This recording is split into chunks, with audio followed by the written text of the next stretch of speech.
articles I thought were interesting.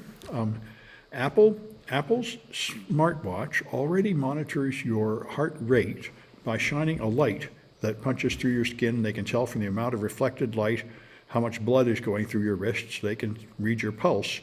And now they want to improve this and use spectroscopy to track the glucose in your blood, which would be very helpful for diabetics and pre-diabetics and such. Apparently they have some version of it working, but it's not approved and proven to be reliable. It's going to be years, I guess, before it's actually available, but this may help a lot.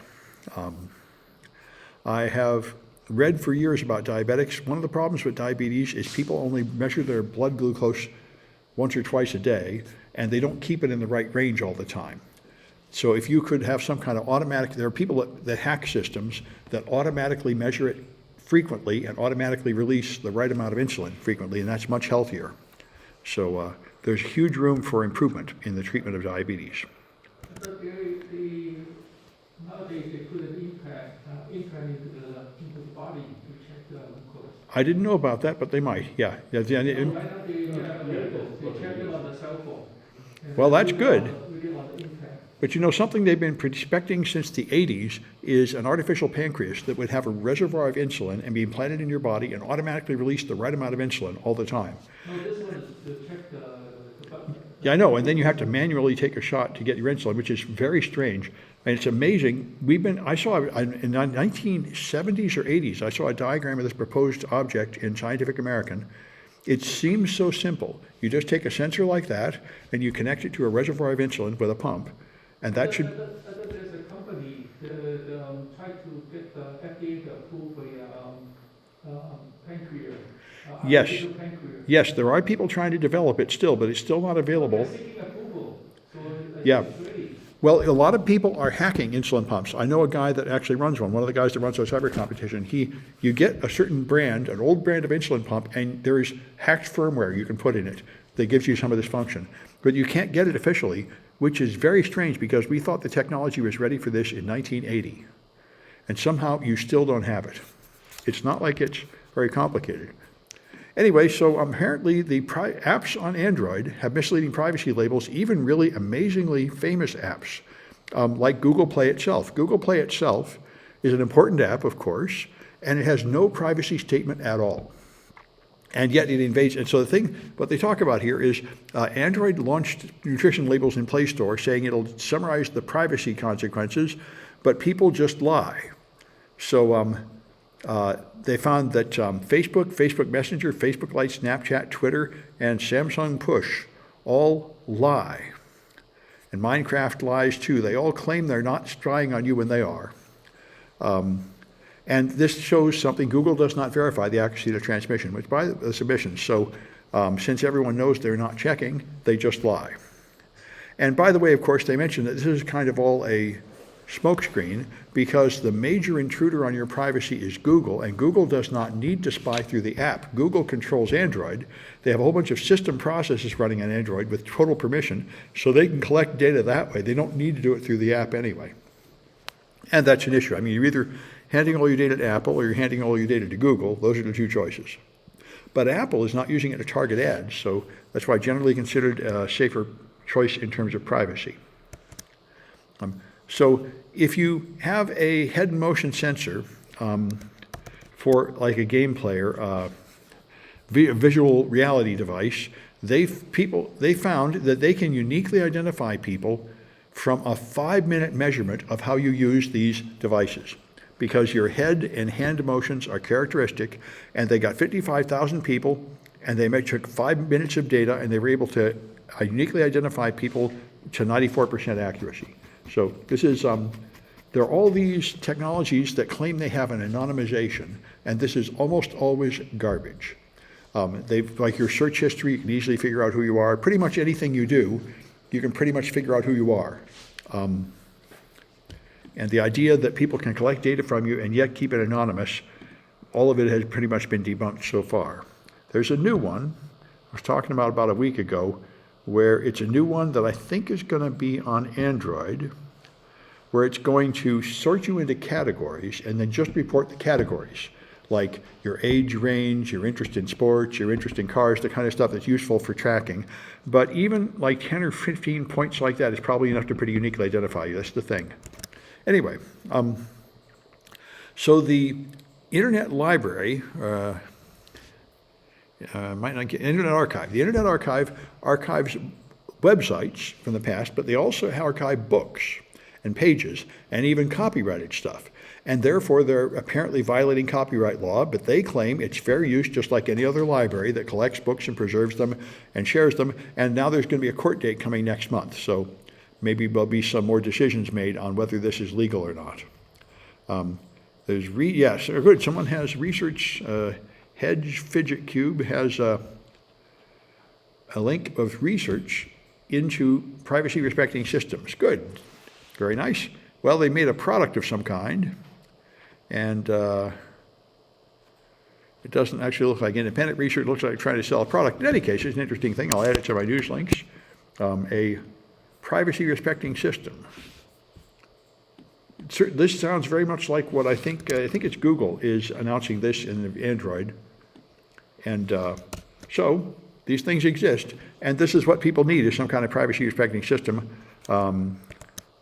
It's not clear how much it's going to work. Yeah, just for statistics. Well, that's the point. That's the idea.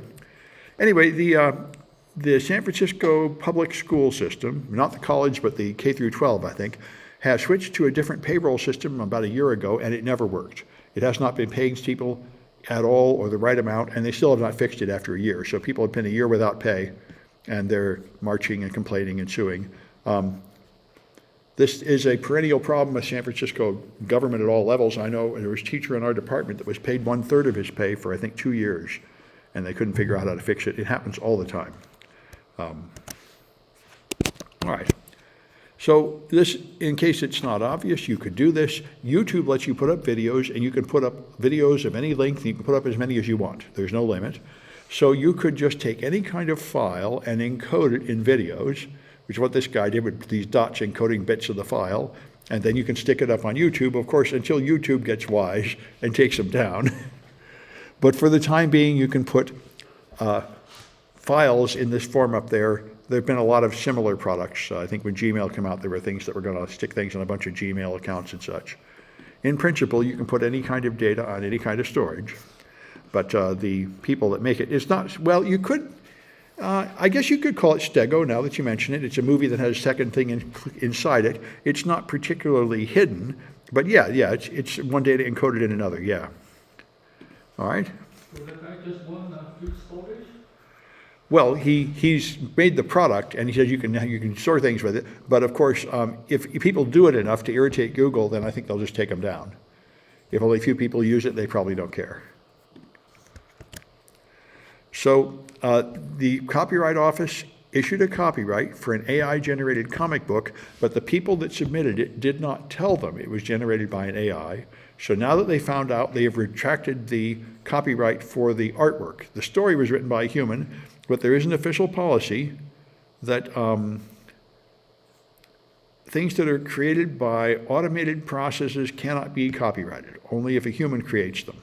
There's an official statement here. Yep. The office will not register works produced by a machine or a mere mechanical process that operates randomly or automatically without any creative input or intervention from a human author. Although the AI image maker that most people use requires you to describe the image, and you have to adjust your description to get the image you want, so there's some human intervention. But anyway, that's the idea. Yeah, sure. I guess you can hide data in podcasts. You can hide it in images. In principle, you can hide any kind of data in any other kind of file if you want to. So this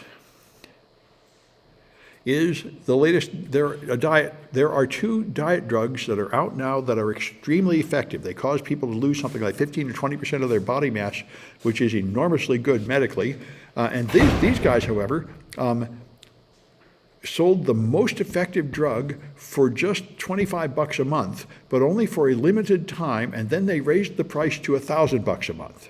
So a whole bunch of people were using it, and now they can't afford it anymore, and they feel very abused.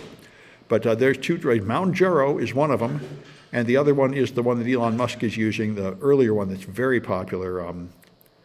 I forget the name of it, but these two, apparently, this is a new thing. We really have diet drugs that really work, but right now they're way too expensive. It seems to me like clearly you could just mass produce this stuff and sell it a lot more and probably make a pile of money at a lower rate. And maybe that'll happen in the coming years.